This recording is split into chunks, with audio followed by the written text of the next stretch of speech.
Welcome to the Spawn Chunks, episode number 19 for Monday, December 10th, 2018. My name is Johnny, but my Christmas jumper says Pixel Riffs, and joining me as always is the equally festive Joel Duggan. Hey Joel. I want a jumper that says Pixel Riffs now. I should start selling them, shouldn't I? Yeah. Yeah, absolutely. Hi, and we are not alone this week. As we mentioned last week, we have a guest with us. Welcome, Fixit from the realm of Vastin. Hello, everybody. It's a long distance call, but I'm here. Yeah, the distances were kind of difficult to work out because we're all in slightly different time zones. I'm over in the UK, Joel is in Canada, and you are on the East Coast, I believe, of the US. So we're all I'm 4 hours apart from Joel, which is easy enough to work out normally, but then we just got to add that extra hour either side. Yeah, right on. Yeah, well, I'm super happy for you guys to have invited me on. I'm looking forward to the conversation, and I love your podcast. As a side note, I've been listening for a while now, and really look forward to every Monday. Dude, thank you so much. It's really awesome. Because yeah, Wells, when we invited him on, obviously hadn't really listened to us all that much because I guess he's got other stuff to do. He's a busy man and stuff, but it's really cool to know that we're at least getting out there and getting known in the Minecraft community at this point. Like 19 episodes in, we feel like we've got a pretty solid foothold, and I keep getting people like spotting me in various other places and saying like, oh, hey, I listened to your podcast and now I'm checking out your stream or your YouTube videos. And it's really strange that people have found the podcast first. So yeah, it's real cool. Yeah, it's a fun feeling. I was actually hanging out in Grumpy Owl's stream yesterday, and he had mentioned my name, and then, so by the way, Joel is the Spawn Chunks Joel, and then a couple people in chat were like, "Oh my god, hi!" And it was kind of a fun feeling. Super cool. That's awesome. So one of the things we like to do, Fixit, is kick off the week talking about what we've been up to in Minecraft. And since you are the guest of honor, why don't you go first? Sure. Yeah. Okay.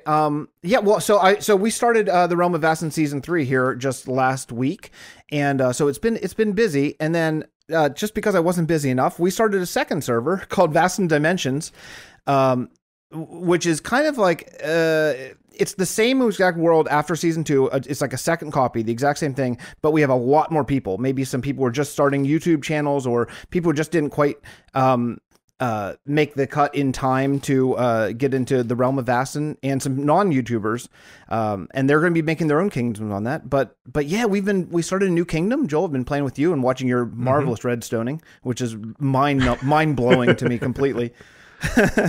And yeah, it's been really fun. It's been really busy but awesome to get to know some people that I kind of knew but better, and hang out, and it's been a great time.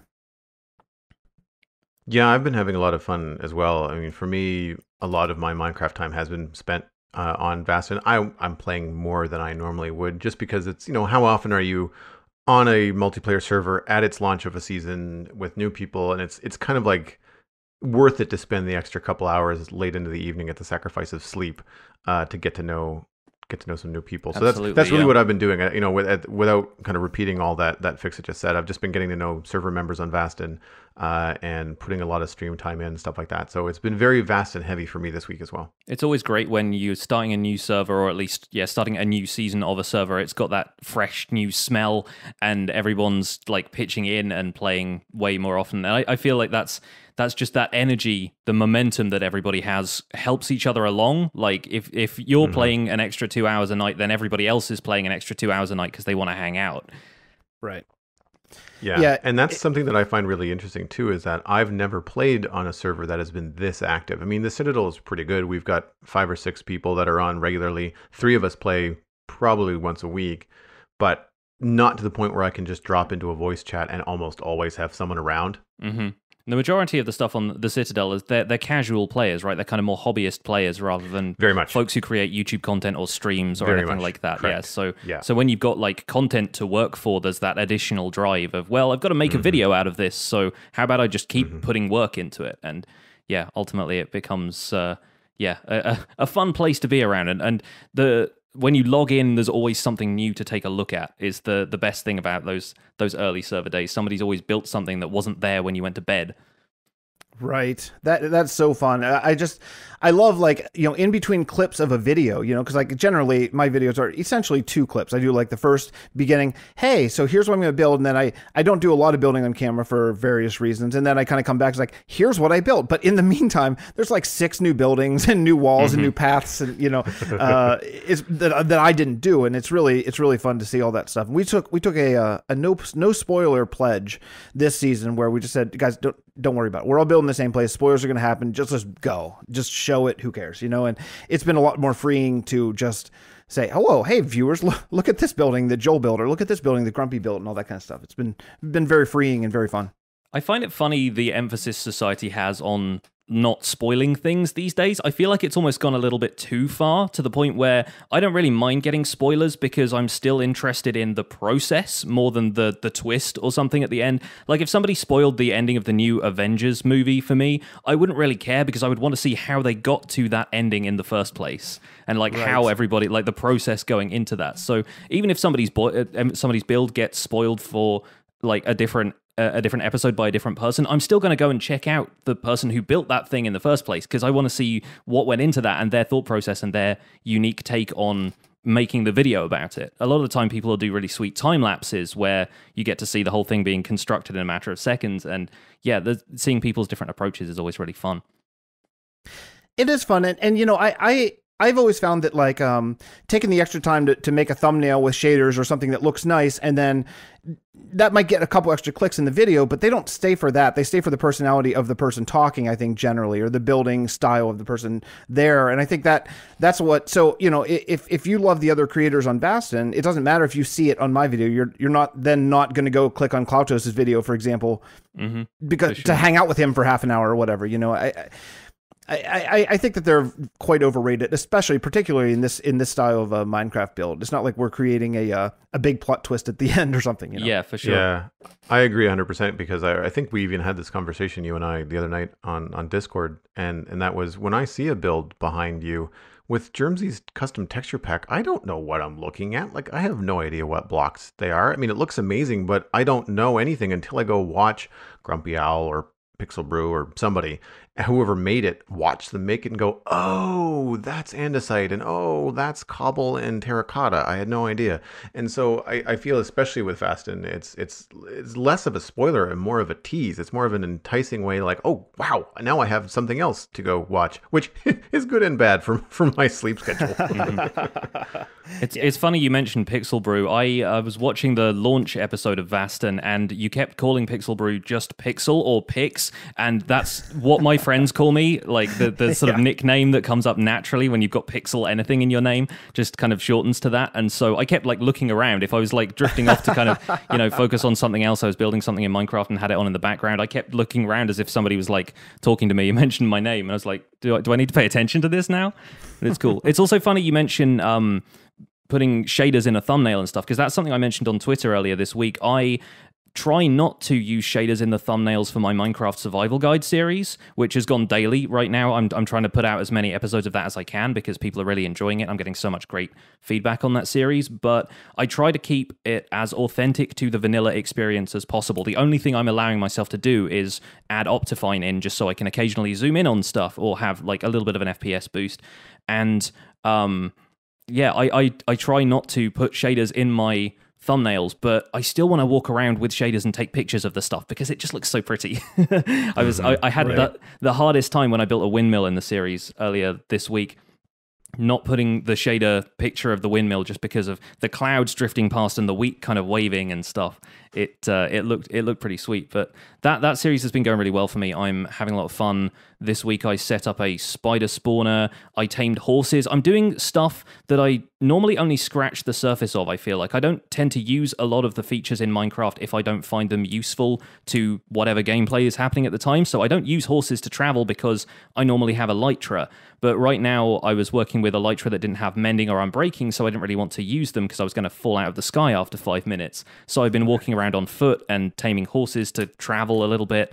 And, doing that unexplored side of Minecraft for me has been fun because I'm trying to make it into a tutorial series where I'm explaining what everything is.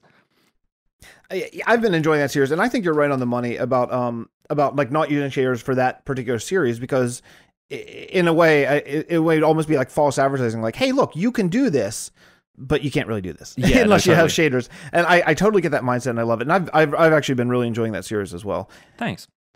I got a quick question about that series.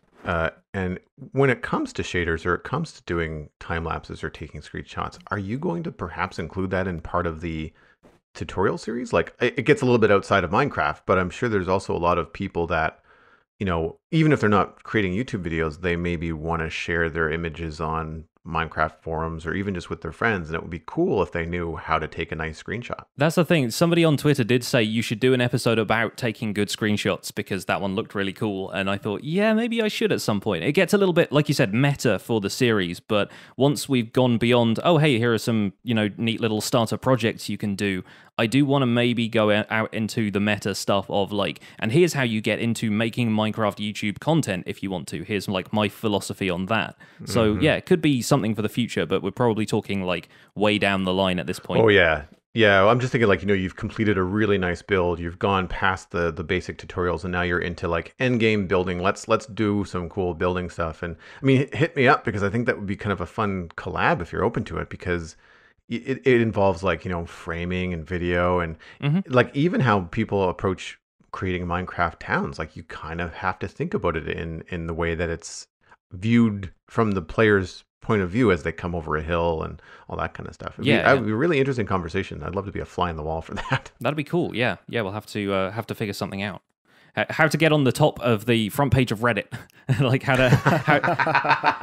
to impress people on r/Minecraft is probably the title of that one. Anyway, we should move on to the news because this discussion always gets away from us early in the show. So news is probably going to be a relatively brief thing this week. We've got a couple of things to cover, but we decided that the majority of this episode was going to be us chatting to Fixit about Vaston. So let's dive into what's happened this week. For a start, we've had Minecraft Snapshot 18W49A, which I've coined the fruit update because it added berries and berry bushes, first kind of features of 1.14 that we actually voted for, or in our case voted against. Ostriches when, just saying. But berry bushes are kind of fun. They work more or less as you would expect. You can bone meal them to get more berries out of them, kind of the way you can bone meal 2 tall flowers to get lots and lots of roses. You can eat berries. You can't really do much else with them. The one interesting thing about berry bushes for me is that you take damage if you are moving through them. If you stand still in a berry bush, you're fine, but as soon as you start to move out of it, you can't do that without taking damage. So potentially going to be useful for mob traps if people are short on magma blocks or don't want to visit the nether like you guys in Vaston do. So yeah, we'll see what people end up using them for. I'm interested in the technical players weighing in on that one. Be kind of fun way to protect your town or your base without having to build a wall around the whole thing. You just build a thick enough berry thicket. And yes. If it takes long enough for a zombie to try to get through to the other side and they just die, well then, hey, awesome. I'm imagining people doing them like the sort of thicket of thorns that surrounds the magic forest in Maleficent. If you guys are familiar, yeah, that kind of thing, where it's all brambles and stuff. It'd be super neat to incorporate some of those into the design. Certainly looks a little bit more aesthetically pleasing than a giant wall of cactus anyway. in the middle of a field, yeah. Right. So the other thing that got updated was the textures. There was a tweet, I think, just earlier today. Try the new Minecraft textures version 3.3, which is an update from 3.1 from 2 weeks ago, maybe 3 weeks ago. A little bit confusing. There's not a lot of, I guess, notes because I can't figure out what the changes are. They didn't really allude to anything. Japa just said, we've made some small tweaks. It'll be the last this year. It's like, well, not helpful. That's shocking that it was very vague. I can't believe it. It's bane of my existence. And the other thing that is really confusing, and while I can at some points appreciate the speculation that then happens when Mojang is vague about, releasing stuff, I also find the article very confusing because it's not a new post, yet it has a new date. It's an updated interview from the 3.1 release, and there's a mistake in one of the links, or it's an old link halfway through the article, where it gives you the instructions about how to install the shaders. And it still takes you to the 3.1. Yeah. Thanks to 3.1. Oh. So for anybody that's listening, scroll all the way to the bottom of the link that we will have in the show notes and click the big green download button. That will get you 3.3. It seems like it should be the obvious thing, but yeah, if you scroll down and you're like, oh, here are the instructions, the link is right there, and you get a completely different texture pack than the one they want you to give feedback on, then some wires are going to get crossed here and there, aren't they? Yeah. Japa, if you're listening, I know you have a spreadsheet somewhere. I Yes. want a change log. I want to know what's different outside of like cobblestone and one other thing. Release the spreadsheets. We know you have them. Yeah. Just bullet points. I don't need to know what changed. Just like in terms of how it's changed. Just give me a bullet point. I updated this. I can sort out the changes myself after that. Mm-hmm. And there are other little sneak peeks of things coming through. Lady Agnes posted a screenshot just before we started the podcast. Again, that's the thing that would have caught us out and would have happened after the podcast if we'd recorded it at a normal time. But thankfully, this week we actually get to cover it. So Lady Agnes is working on Tiger Villages. There are some very cozy looking wood cabins, a little bit of cobblestone going in, quite a lot of cobblestone actually going in there. But berry bushes kind of lining the driveway up to that. And yeah, they're looking pretty good. It seems like they are finding different styles to incorporate into each area, which I find pretty promising. Yeah, I would say it's certainly more than I expected after watching Minecon. I kind of expected, like a little bit here, a little bit there, not like really an overhaul of almost everything, every part of the village. And I'm more inspired to actually check it out than I have been for the whole length of this process of getting ready. Yeah, it's interesting to see them using stuff like using trapdoors as window shutters, which is something the community has always just kind of gone, yeah, no, that's the perfect use for them, but never appeared in any generated structures. Whereas now they've kind of taken that and put it in the game as an example to players. We talked about this a little bit last week when we kind of covered the Savannah villages in more depth, but none of the structures are particularly intimidating to new players. They're not looking at stuff and thinking, well, I can't ever build anything that good, unless you're still sort of very dirt house kind of era of Minecraft. But I think, yeah, they're actually starting to incorporate more advanced building techniques, for want of a better word, like at least features like that add more detail to the structures than them just being flat walls of oak and cobblestone.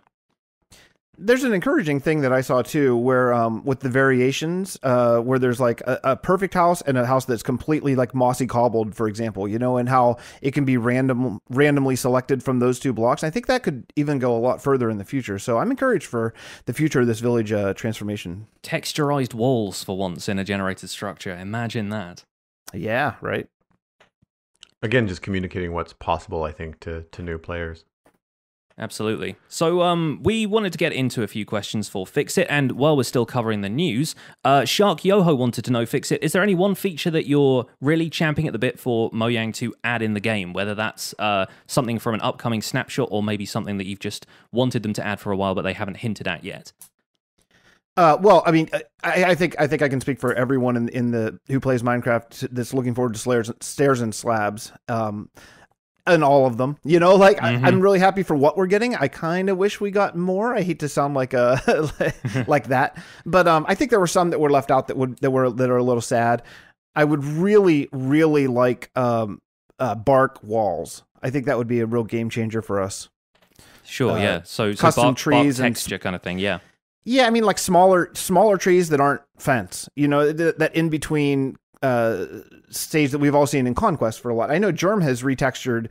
He's taken end brick walls in the upcoming one and made that oak, and that's okay. It's a workaround, so we get them. But if that texture pack one day isn't updated, then all of a sudden you have a bunch of end stone trees all over the world. The current Vaston texture pack also has dirt slabs as well, doesn't it? Which I don't think are being added to 1.14. Correct me if I'm wrong.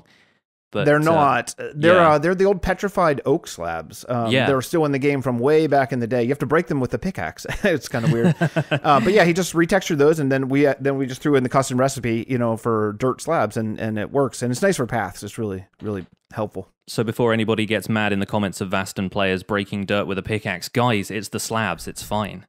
That's right.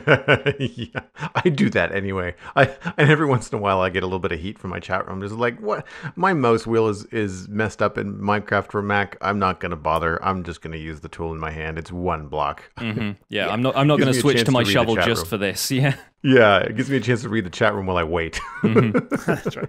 Well, and sometimes if you have an efficiency 5 shovel, like you can't break one block. Like I don't know if it's because I've aged out of fast twitch muscle fiber or what, but you know, one block turns into a row of 7 before I can blink.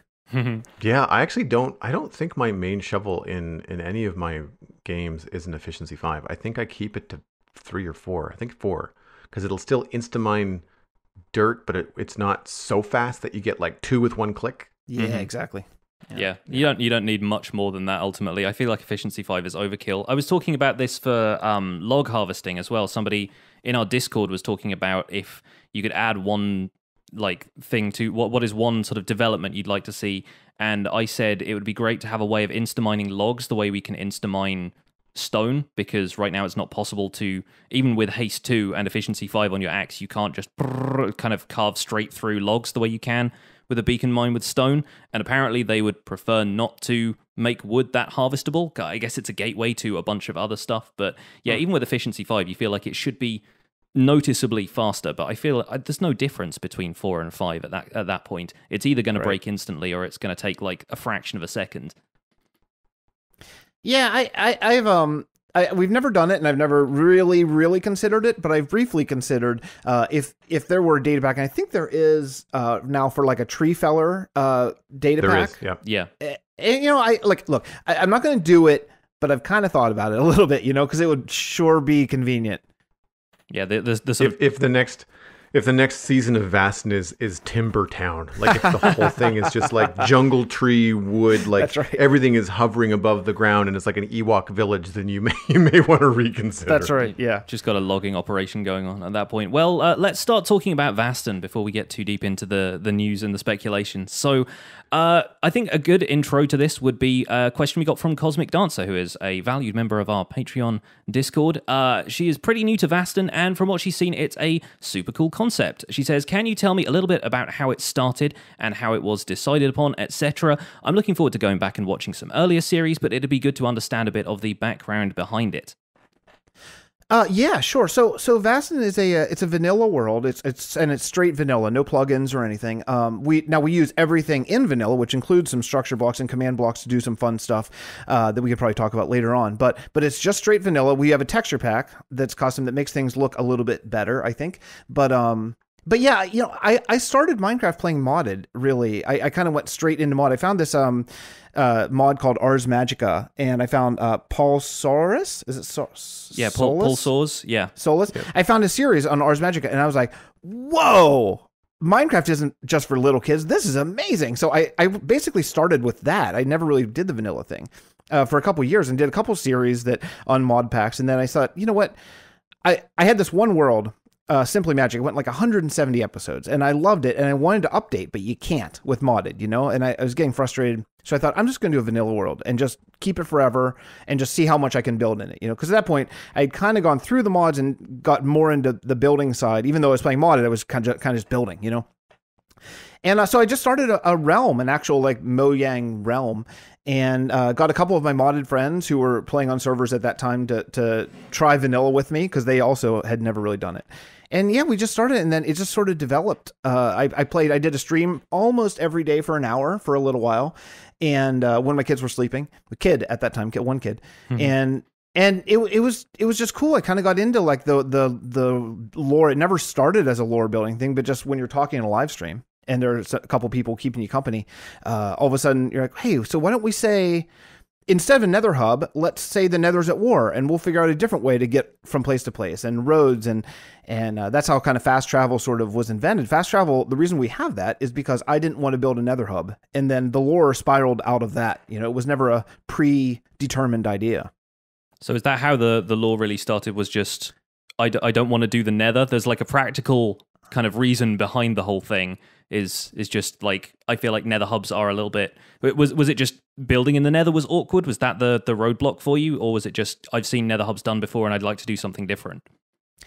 Yeah, I think it was a lot of that. I think it was a lot of that I had at that point been watching a lot of YouTube, a lot of the hermits and stuff, and like I just seen a lot of nether hubs and just thinking, well, how can we make this world different? In addition to not resetting and just keep going forever. Like resets make me totally insane. Resetting a server that you spent a year building and then you start from scratch makes me like crazy in my brain because I have such little time in life. I can't imagine. I hate to say wasting it because it's not wasting it, but throwing it away. And so I just said, we're never going to reset this world unless someday Mojang says, okay, so Minecraft 2 is here, or something like that.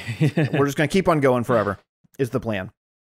And Oh, sorry, go ahead. Sorry, no, I think a lot of people see server resets as like a chance to get that fresh start because they feel like they're burnt out on whatever they were building in the first place. So, like, obviously in Vaston, you can bring all of your stuff with you because whenever you start a new season, you're just moving to a new area. So do you not have that sort of like passion for the early game, that kind of feeling of like, oh, this is all fresh and new from like gathering tools and the kind of the progression of Minecraft?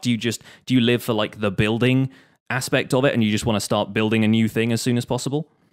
Well, it's probably a good combination. When we went from season 1 to season 2, season 1 was about 250 episodes, I think. And then I finally decided, and at that point, basically, as often happens in kind of SMPs, I was playing, by the end of season 1, I was kind of playing just kind of by myself, which is fine. I'm okay with that, and thought, okay, I'm just going to start fresh season 2, try to grab a couple people and get a couple new people and then just go some more. And we erased player data. We put all of our tools in the end and said we can't go there for a month, basically, and started, and really, so we did the early game grind. Sure. And after doing that once, I thought with season 3, I think that maybe viewers have seen that a whole bunch of times. I have done that a whole bunch of times, and I just want to build really cool, big stuff. So we just basically moved, and people who didn't have tools could just come in, and we had we found like a stack of diamond blocks somewhere. So it was basically enough. You could just kind of take the diamonds and go to the end, use the ender the first day, and pretty much get as enchanted as you wanted to within the first hour of playing. So that we could just get into the meat of the build, and it's really a building server. That's really what it's about. Yeah, and it helps if people are joining fresh and somebody else has got like a full set of tools already. You don't want them to have to take the time to catch up so that they can contribute. I guess you've got everybody's starting off on the same footing at that point. Yeah, exactly. And the nature of it, it's all community. I guess I should explain that. So I call it Kingdom Craft rules because it was the first my experience of that idea of a world. Every resource is community. And I know you guys talked about this, I think last week, about just kind of what it is, but every resource is community except for basically your tools. Everything else, if you need diamond and you find diamond in chest, you just take it. It's yours. And then just trust that it'll be replenished as we go, by whoever finds diamonds. So it just didn't make sense to make the early the new people sort of pay the penalty of grinding without a beacon and without haste 5 and all that kind of stuff. So I figured we've all done that. Let's just blast right through it and take off. And it's made already in a week. There's a ton of buildings already sort of developed in this city that we're doing this season. I feel like that's an approach you could only really take on a community you've curated yourself, though. You're kind of handpicking people that you know are going to be on the level. If you filled up a chest and said, like, anybody take these diamonds on like the average public server, some kid would just take them all, hoard them all in his ender chest and never give any to anybody. So I think it's really cool that you've at least got a community of people that you know are not going to just take all of that stuff and hoard it like a dragon. That's true. And, the people that I've picked for this season are, they're not random. They're picked because I either know them or I've gone through like a ton of their videos and seen what kind of person they are and the players. But then there's also, we're kind of doing a big social experiment kind of on the Vastin Dimensions server where there's about like 36 people whitelisted, I think. And they're breaking up into 5 or 6 different kingdoms basically. So there's build teams of probably 6 or 7 type of people. And so we're going to see. Now, we have a couple plugins on that server just for grief protection and stuff, but they're turned off right now. And we just want to see, because there's a lot of people playing Vastin Dimensions that I don't know yet, or I'm just getting to know. And quite honestly, I'm barely there. I'm going to be doing a series there of kind of a show around series pretty frequently, but I'm not building there myself. So I have a couple mods that are watching over it. And so far, we've had absolutely no issues with people. So I think people who have been watching Vastin understand the concept. Are generally a little bit older, not always, but for the most part, a little bit older. I don't think that anyone would do that, and I might be surprised. But it's still whitelisted, and you still have to apply. And I turned down more people than I took, so and just because I had to draw a line somewhere, I can't have 100 people on a server. It will sure. it will die a very very slow laggy death, Yes. But yeah, it's been really positive, and everyone is super positive about propping each other up, and it's been fun to watch that develop over the last couple of weeks. That's cool. You just got to watch out for that Joel guy. He looks like trouble. That's all I keep hearing. Yeah. I still haven't walked around in Vastin Dimensions. My time has been mostly spent building stuff in Vastin proper. Vastin Classic. Version 1.0, or I guess 3.0. What I'm curious, without I don't want to sound like I'm tooting my own horn, but I'm curious as to what you look for when you are going over the people that applied. Tell me what made me the most attractive. No, forget me. But I'm curious about the kind of things that you're looking for in terms of your vision for the Vastin community. Yeah, sure. I mean, I'll tell you that straight up, the number one thing I looked at is what kind of person it is, and you can tell a lot from a video when someone's monologuing for half an hour straight, day after day after day. And so, I made sure that it was a good personality fit for this, like a giving, friendly, kind person. That's the number one thing. That's before build ability and anything else, before video quality and all that kind of stuff. And that, yes, look, that plays in, for sure. I do look at, I don't want to say building ability because every style is different, but I look at the style that's going to fit in with everyone else's style, and tried to line up, this would work really well. These two people would work really well together, that kind of thing. But the most thing, by far the most thing, is a friendly, adult, drama-free sort of situation, because I can't handle more drama in my life. The Holy Grail is a Minecraft server without drama. So I think you're on the way to that. I have a 3-year-old and a 1-year-old. Wow. We're all full of drama over here in this house. I think that it's an important point for people, because a lot of I hear or see a lot of times people asking the Minecraft community, hey, I want to start a thing. I want to emulate these people that I watch on YouTube and try to do my own thing. What are pointers? And I think that that's an excellent thing, because they focus so much on building and rules and themes and districts. And it's like, no, focus on people, on personality. Everything else will come, because I certainly feel out of my league on Vastin, but I am learning really, really fast. And it's really cool to be surrounded by people that are building in completely different styles, have been around the game far longer than I have, because everybody knows I'm quite new. I'm not even 2 years in Minecraft compared to many other people that have been playing since like 1.3. So it's been really eye-opening and encouraging, even without talking to people. I mean, forget all that. Just the art direction side of it, where you've started to pair people and you can see people, get together in Discord and just like attack a thing and do it. And it's a really cool learning experience. So I think having a mix of people of skill sets on your server would probably be better, rather than like focusing on the personality rather than the build style. And I think it's an excellent point that I wanted to drive home. I got a question actually from one of our listeners to kind of get us into the building side of things. And Reese wanted to know, why do you build such massive structures in survival and not creative? So why is Vastin not a creative server? Yeah, it's funny. I've been watching a few people recently have kind of that conversation. I know Wells talked about maybe doing creative days recently on Kingdoms. I know I was watching Fwip talk about that a little bit for interiors, and we've talked about it. And we have to do a few things in creative. You have to do structure blocks and you have to do command blocks in creative. And the things we use those for is just trees and moving a boat. So you have to build... to explain this very quickly, we have fast travel. You get on a boat, and then you press the button, and then you're on that same exact boat, but in the main hub city called Port Bray. And that in lieu of a nether hub, that's kind of how we get around, right?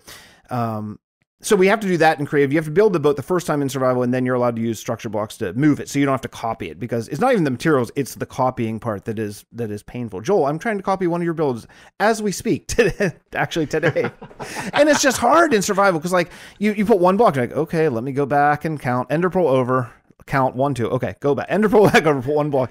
There's only so many screenshots you can take before you're like, I've covered this thing from all angles, but it still doesn't look quite the same as it was in the first place. Exactly, and it's never going to be the same. But you know that's the idea. So other than that, outside of custom trees, which if you want to do a whole forest in custom trees, with many of us have pretty limited time, either jobs, families, kids, commitments, and things. It's unrealistic to build a forest, or that would be okay, guys. I'm gonna build this forest. I'll see you in 2 years when I'm done. It's. So yeah, so we do. He went into the forest for 2 years and was never seen again. That's right. But as far as why do it in survival, I think it's the feeling of accomplishment and earning it. I think that I don't get when I'm playing creative. I would imagine it'd be the same as kind of like if you paint a picture, Joel, if you paint a picture, the feeling of pride versus if you like trace someone else's picture, right? There's something like, I earned this, I went out and got this stuff. And I think that is, it's something that when I have done creative things, not in Vastin, but in other worlds, I'm like, yeah, that's cool.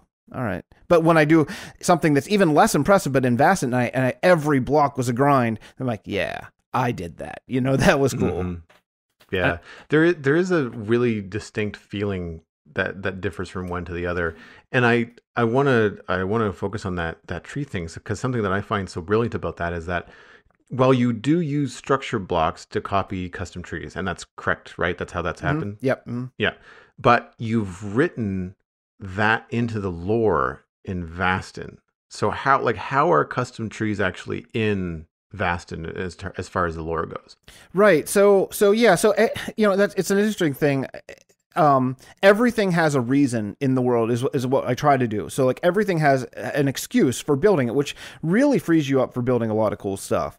It doesn't hinder you. It actually frees you up, I think. So like the trees, I wanted to have a bunch of huge giant custom trees, not the like procedurally generated Mojang trees, So we wrote this lore of how in the first age, there used to be all these trees, and then they've sort of just over time, they've kind of shrunk down to these little like kind of regular trees that we have now. And so we wrote a group of people called the Arbor Druids who create these trees, and part of their mission is that they go out in the world and they replant forests of these big custom trees. So in every custom forest, you might find an Arbor Druid shack, and that's where that guy or girl lives and is sort of tending to this forest, But on the meta side, on the Minecraft side, we have like an Arbor Druid museum. So you build the tree once and you build it like legit in survival. Then after that, you can structure block copy it to anywhere you want. That's very cool, and it's really neat that you've got that all tied into the lore. So that like there's so much depth to Vastin lore. The more I kind of explore your videos and like stuff that people are saying about like season 3 and everything, like you'd mentioned the Arbor Druids in the intro to season 3, but I didn't realize they were the reason why you could logically have custom trees in the world when everybody else is focused on building cities and stuff. That's really interesting. Well, thank you.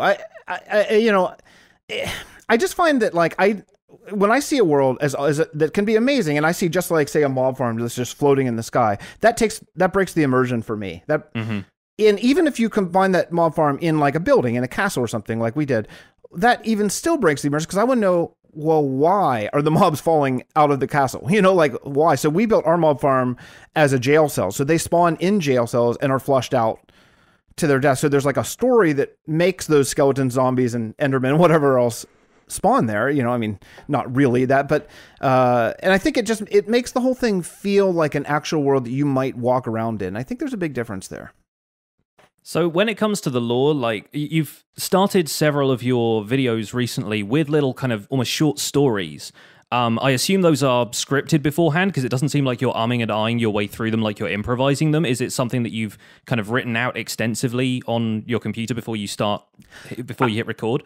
Yeah, I have, and some of them take a lot longer than others. I'm not a natural writer; it doesn't come super easy to me. But I should shout out Grumpy Owl, because Grumpy Owl Gaming has a series on his channel called Home, and he's playing with us on Vastin Season 3, and we've become very good friends over the last year or so. And when I saw this series called Home, it starts with like a storyline complete with he gets voice acting from YouTubers generally, and they play characters in his world, and it's about a 2 or 3 minute sort of bit that furthers the storyline. Then after that 2 or 3 minute bit, he does it with cinematics, kind of like I do but better. He's a much better editor than I am.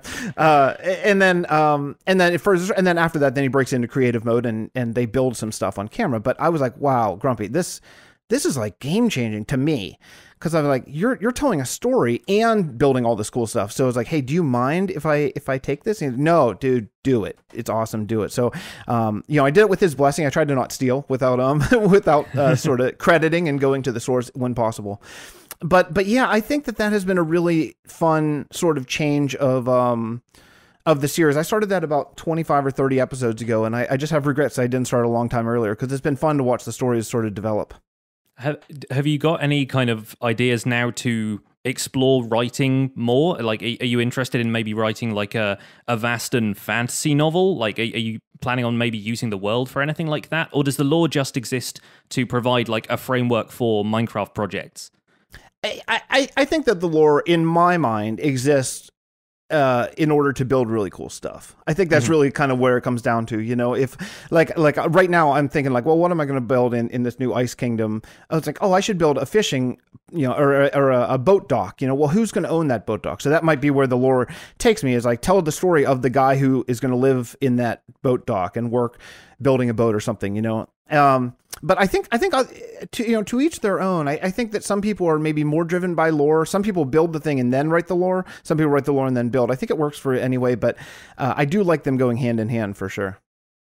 Would you want to use Vastan as the basis for any other media? Say Vastan got like super popular and somebody was like, I want to make a movie set in Vastan, and it's like, this is your intellectual property now. Is that something that you'd like to see, or do you think, no, this is just my Minecraft world? Like, do you want it to get any bigger than that? Yeah, I mean, like, look, Brad Pitt, if you're listening to this, and you want to make a movie, you can just come over to my house. We'll have dinner. Bring your checkbook. We'll talk.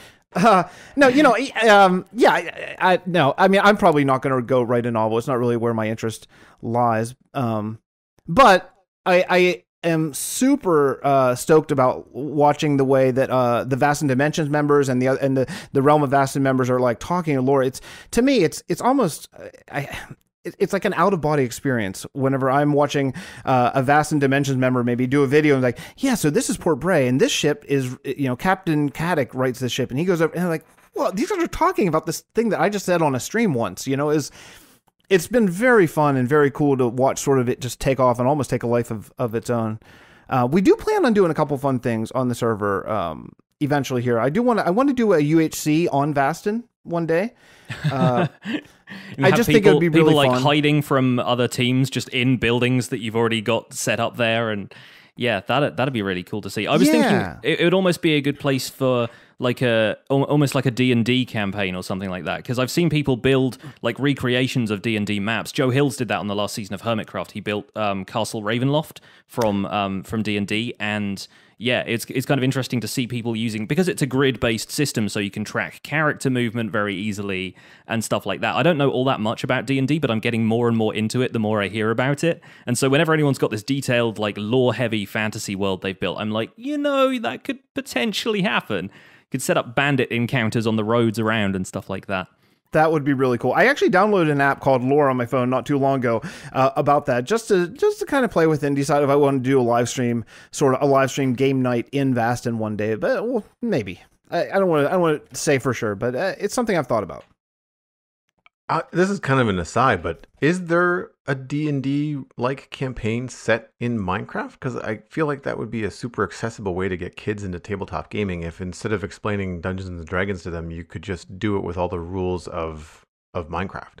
If there is not, I'm surprised, because if a franchise gets big enough, nerds are going to co-opt it for whatever their thing is, right? Like I recently, a friend of mine is really into Pokemon, and we've been playing a lot of tabletop games when he comes to hang out at our house, and I realized, hey, it'd be really cool to write like a D&D style campaign but set in the Pokemon world, and instead of having like individual characters who are fighting, have them have like a little team of mini characters that are the Pokemon that would do the battle side of things for them, and just kind of write your custom thing, save you coding all of the fan game only to have it be taken down by Nintendo, right?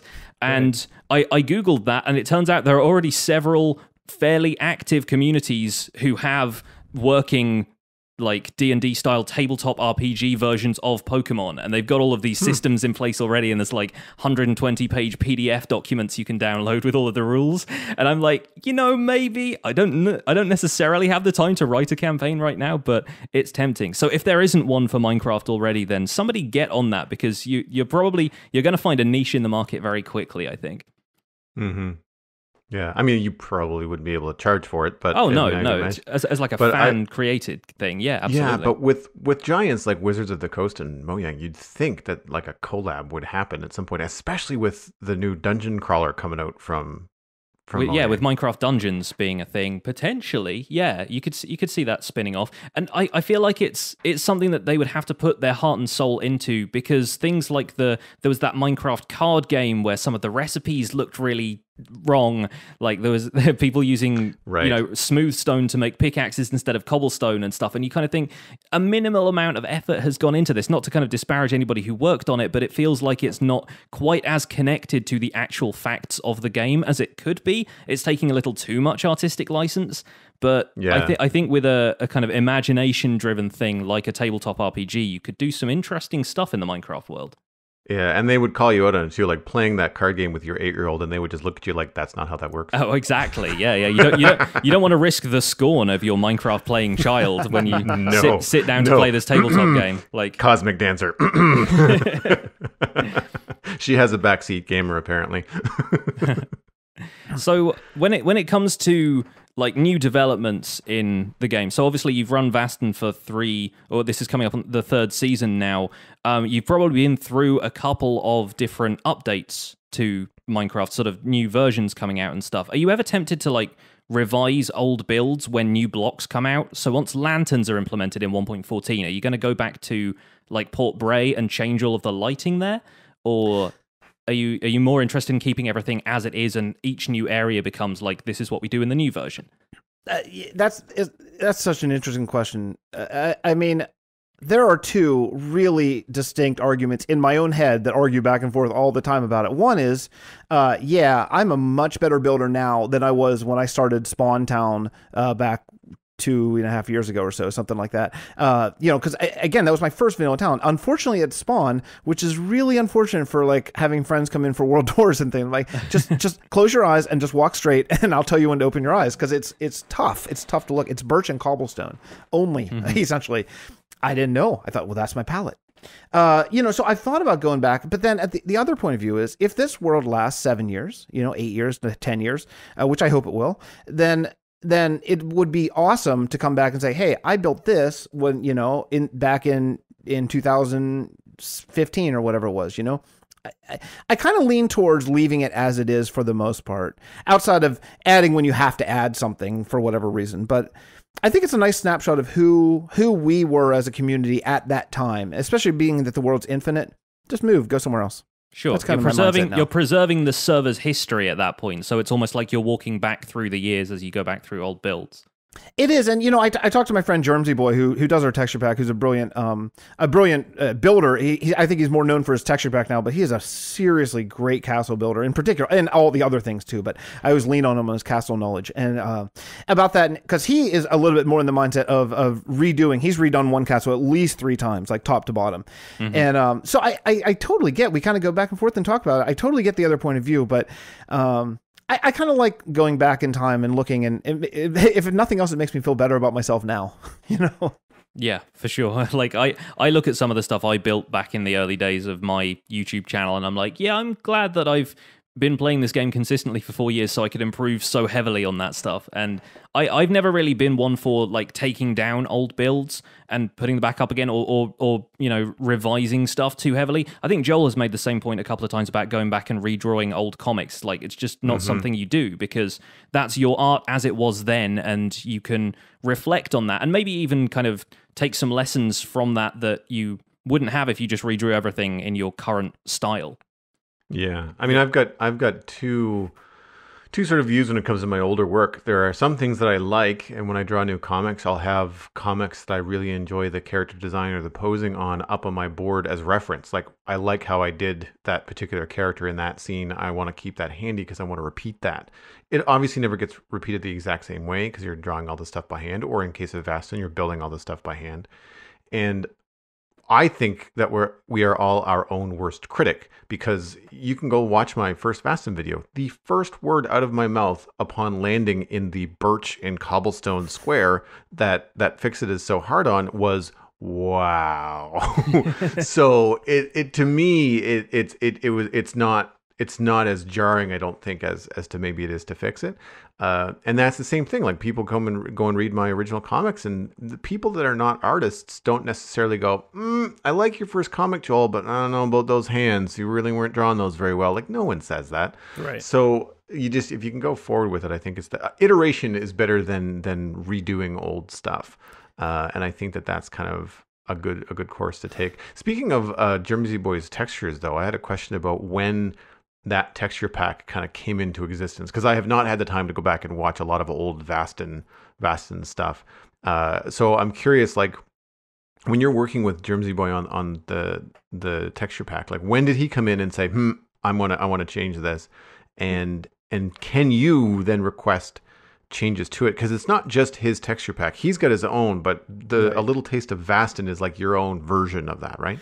Yeah. So I kind of became friends with Germ, maybe a year ago or so. And back episode 225, I asked him to come in and just do a special, 25th episode, sort of tour, sort of castle talk, because I'd been watching a series, and we just kind of started just talking, just have kept on talking about various things, building and texturing and all that stuff. And then when it came time for season 2 to start, around episode 250, I thought, I think I just want to do kind of like what Wells did with his Kingdom series, where we go to a different part and start over.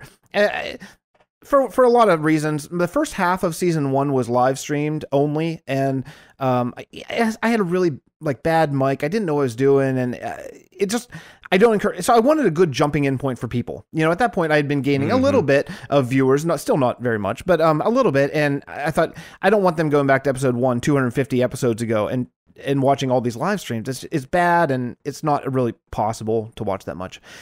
So I thought, let's just start episode 1 of season 2, same world and all this. So I talked to Jeremy. He's like, it sounds really good. I'd like to do it. And at that point, I had gone into making my own sort of compilation texture pack, where I was using, I had stolen with credit and permission a lot of Germ's textures. I think I took like at least something of Ninny's, who's playing on the world. Actually, I should say that just so I give full credit. I should say who plays on the world. We have 9 of us playing. Germsy Boy, Grumpy Owl Gaming, Crafting Mantis, Cloutos, Ninny, Pixel Brew, you, Joel, of course, and Criddle, and then we have a special guest still coming. Criddle Skittles is the only non-YouTuber who's playing. He played in season 2 and is maybe the finest builder I know. So I was so happy he was willing to stay on for season 3. But yeah, so I had this compilation pack. I had 32-bit textures for grass and organics, which I liked at the time, but then all 16-bit textures for blocks, and it was just kind of a mess of a pack. I had some John Smith and some Conquest and some stuff I tried to make. It's pretty bad. And Germ finally just said, "Hey, you know what, Fix? Do you want me to just do this?" I'm like, yes. And 3 days later, we had our own full custom texture pack. But the way he did it was, we had already used a lot of textures. We had already used a ton of concrete in the world with the shingle look is our concrete, And so I was like, yeah, but Jeremy, I don't know if your terracotta concrete add-on is going to work. Do you mind just making get our own thing? He's like, oh yeah, I'll do it. I'll take care of it all. So yeah, so he is really, really helpful and fast and just a master texture maker. I was watching your video today, Joel, about the light map thing and just checking out. He's so good. He's so good at it. Yeah. Yeah, it's really, really interesting. The thing that it kind of brings me back to what you were hoping for earlier, with the stairs and slabs and what you didn't get in the 1.14 announcement. And knowing that I think it's glazed terracotta in the Vastin pack is essentially roof shingles and various different versions of roof shingles. And while they still work as solid blocks, boy, would they be cool if they had stairs. Yeah, well, actually, I think our concrete is all that. The glazed terracotta is interesting. Oh, concrete, sorry. You can turn it all 4 ways and get 4 different blocks, which you've never seen that. If you've never seen that, check it out. It's it is like a godsend for getting blocks like different crates or like ropes wrapped around a log or things like that you know tutor blocks with the different slashes facing different ways or the X's or whatever and stuff. Yeah, the support beams. Yeah, I saw that very briefly, I think, when I was on the tour of the Builders Guild on one of my streams the other day, and I didn't really take the time to note what each block was, just because there was just so many, and it was kind of like the tail end of the stream. But yeah, it's eye-opening, the kind of stuff that you can do with Minecraft with textures with just directional blocks. Like, I think you need Optifine for a lot of this stuff to work. I could be wrong. Well, for the connected textures, yeah, but the rotation blocks still work, and the bushy leaves really still work. Cool. Mm-hmm. It's cool for people to know that maybe aren't running Optifine or working on much lower systems. Although I would suspect that if you're on a smaller, older system for Minecraft, you're probably running Optifine just for the speed boost and optimization that you would get. But yeah, it's a lot to take in. It took me a little while to get used to the textures and what to build with and like what I'm looking for in the world. Like when I see andesite in the wall of something, I have to go for the first few hours playing. It's like, what is that? Right. I have to break it before I can actually figure out what it is. Yeah, I mean, I'm still in that boat occasionally where I'm like, I just don't remember what this is. I have to break it and pick it up. Yeah. That's going to be a lot worse with all the new crafting blocks that we're getting here soon. Well, yeah, and the thing is too that it's a nice experience as a player when you're building with this kind of thing. Because I battle with tweaking my own textures to having like a custom hay bale texture, and I think I've changed glass and some things, and a lot of people play with a connected glass texture just because we find it looks a lot better. You can see through it and whatnot. But not everybody on the Citadel plays with the same texture pack. I've made it available so people that want to download it can. Whether or not they do, I don't know. So I have to be kind of conscious of like, I can't build with diorite if I gave it a custom texture, because people just would walk through my build and go like, Joel, why is there bird poo everywhere? Yeah. And it would not look good to them. But everybody on Vastin agrees when they come on board to play with the same texture pack, and it makes a huge difference because when I'm walking around, like everything just sings together. It's really, really cool. Yeah, I think in this kind of thing where you're all building in the same city, I think you have to. Either you have to use all vanilla or you have to use all the custom pack, and that's been since day one. We started with this texture pack called Persistence back in 1.11, I think. And I liked it a lot, but I didn't know what I was doing at all. And it was a really high resolution pack, and it gave me some frame issues. So I kind of backed it back to a lower resolution, nearly default pack. But I think really you need everyone's screen to look the same, especially if you're doing videos. That's even more the case, I think. Yeah. That leads me into a question from a listener. Shark Yoho asks, what is your least favorite block in Minecraft? I'm assuming they mean default. Like what's the one of the textures in default Minecraft where you have absolutely no use or time for? Well, I guess we can start with what we've changed dramatically. In this, so my answer is different. What do I not like the visual looking at? I mean, there's some blocks maybe I don't care about, but what we have changed in this world to make it work is the concrete, I think, is kind of useless to us for what we're doing because it's real plasticky and bright and stuff. And I think it's awesome in the game because if I were building on a different SMP, I might build a futuristic base and I would make all concrete, yeah, without stairs and slabs, which makes me really sad. I mean, just very, very depressed and sad. Because that's why we pick concrete to be all of our roof tiles and stuff. Because I was expecting to get stairs and slabs from concrete, so we sort of futured ourselves out of that, I guess. But we've changed diorite quite a bit. It's a very nice white and white brick. I know diorite's hated on. I've never had that much hate for it, but ours is beautiful. I'd like to propose a game. Start the least favorite block discussion with any group of Minecrafters, and then see how long it takes before diorite comes up, because it's usually one of the early ones that gets mentioned. It is. I think it's second though for me for birch logs. I think birch logs as a builder are fairly unusable. Mm-hmm. So we've changed ours. Ours is like gray. It's like a gray. It's almost like acacia. Actually, I think it is acacia, but I grayed it out and then Germ made it better. So that's a nice block to actually build with, and it fits in really nice with stone, and you can do some nice mixes there. Mm-hmm. So when you're planning out like giant structures and stuff, because I imagine, like, I looked at the Cathedral of the End in the Wells Night tour, and you seem to have built most of that just yourself, right? That was just like a big grindy project for you. Yeah. Do you plan stuff out in creative or even like on paper? Do you do kind of sketches for that kind of stuff, or do you just wing it in survival, find something you like, and then reproduce that? Because there's a lot of cloned sort of areas of that. But do you do anything kind of sketched out in a creative world first for Vaston, or do you just do everything in survival from start to finish? Yeah, I don't. I've never been into the creative thing. I think that is just a consequence of how little time I have sort of to play. I think like spending any minutes doing like a creative build would be minutes that I can't be doing the real build. I think at this point I've built enough that I kind of trust my judgment. And I think I kind of know as I'm building it, and generally I don't detail first crack. I find that to be really challenging. So I generally do like all stone, and then go back and detail in stone brick, and then go back and add some stairs, and then go back and add some windows and that kind of thing. Even though that takes a lot longer, I think when you're copying something like Aether, geez, some of those were like 32 times I had to copy the same wall. It's easier to do it all, like all the stairs, and then go back, then do all the stairs again and keep doing that than it is to remember how many blocks something is away and all that kind of thing. Sure. So you do everything kind of in layers like that. You start with a wireframe and then build that up and then add stuff to it.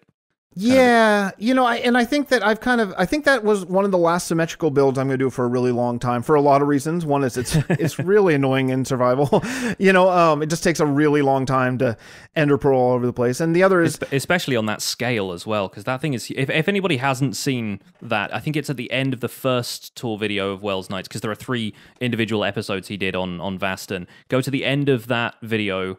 I mean, watch the whole thing, of course, but go to the end of that video specifically to see what we're talking about. And yeah, you get a view of the Cathedral of the End from the outside, and it's, bedrock to build height, huge. It's enormous. And yeah, I can imagine getting around that. If that was, even if that was post Elytra being a thing, then that's an enormous undertaking. It was a lot, and it's made easier by that we have the banking clan, which is like a trade system. This is predating custom recipes, but you can go to this other kingdom and you can trade in a whole chest of any block and get in return a whole chest of like building blocks, like not like diamonds, but like andesite, granite, diorite, what else? Red sand, sandstone, path block, gravel, and packed ice.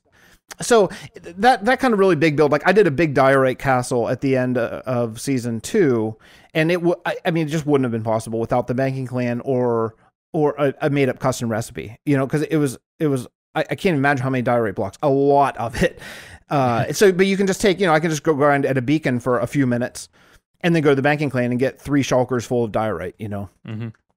But yeah, I think that I should say that end temple, I saw someone did that years ago, and I saw it, and I have looked, and I've never been able to find it again to give credit. I didn't copy the design, but I copied kind of the vague, like a big tower with then 8 towers on the outside type of situation from it. And I sure wish I could find it. If anyone's listening and you've seen that tower, see if you can find that. If you can find it, let me know, because I would love to credit who kind of came up with that original sort of concept. I'm imagining you putting up like, Lost Dog kind of notices, have you seen this tower? Please call, fix it. That's right.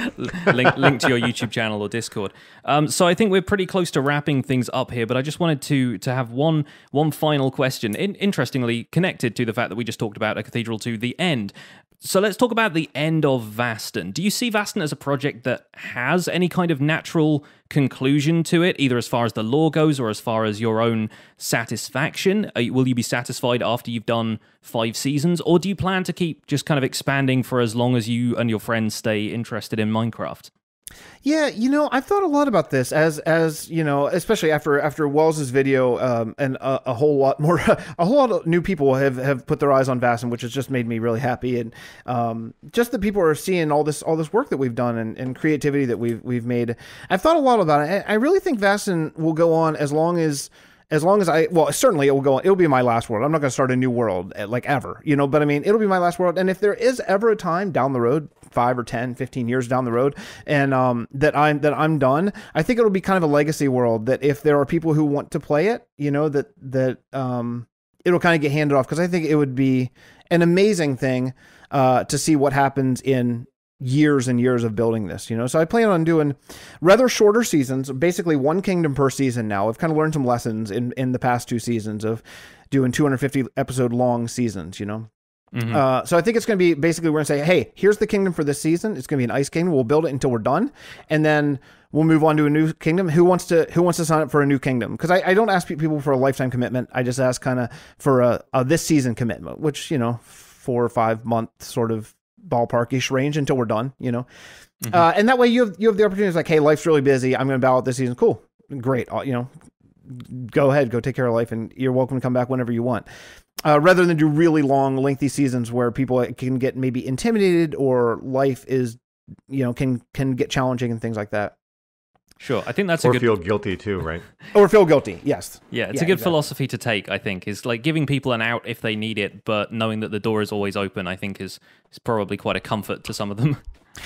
I think so, and I try to, you know, I try to not put pressure on anyone in any way. I know Joel and I talked a lot about that before you signed up to play, about time commitments, and I don't ever want anyone to feel like, oh man, I got to get on. No, look, I'm offering you a spot. So it's your spot. All I'm saying is just hang till the end of the season at whatever frequency you can or want to be a part of it. You know, that's it. The only thing that is a drag is in the past a couple times, several times, people have lives come up or they've got lost their Minecraft inspiration things.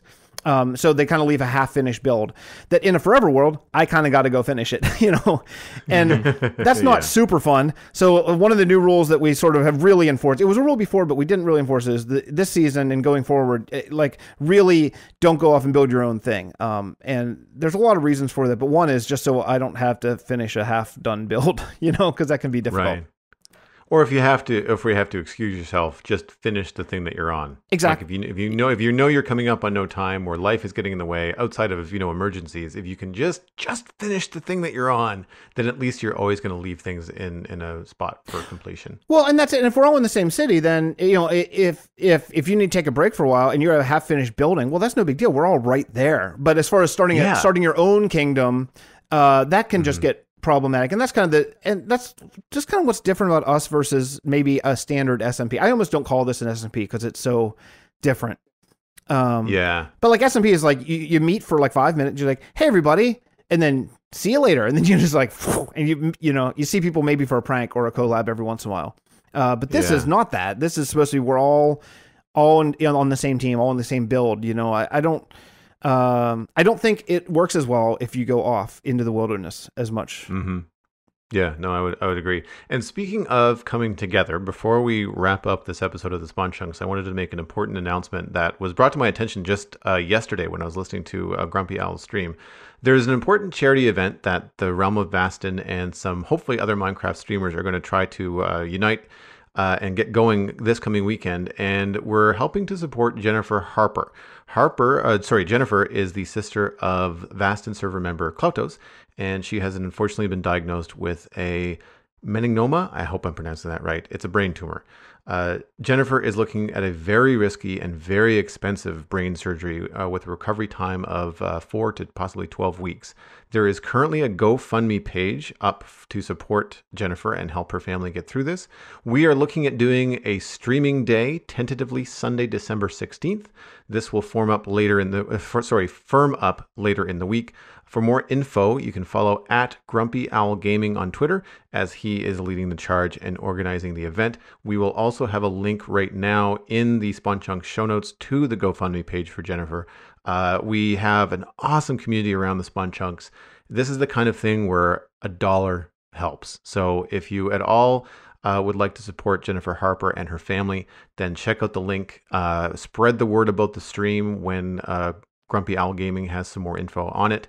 And we would love to see you out on Sunday, December 16th to help support Jennifer. It's the season of giving after all. So, worth giving to, I think.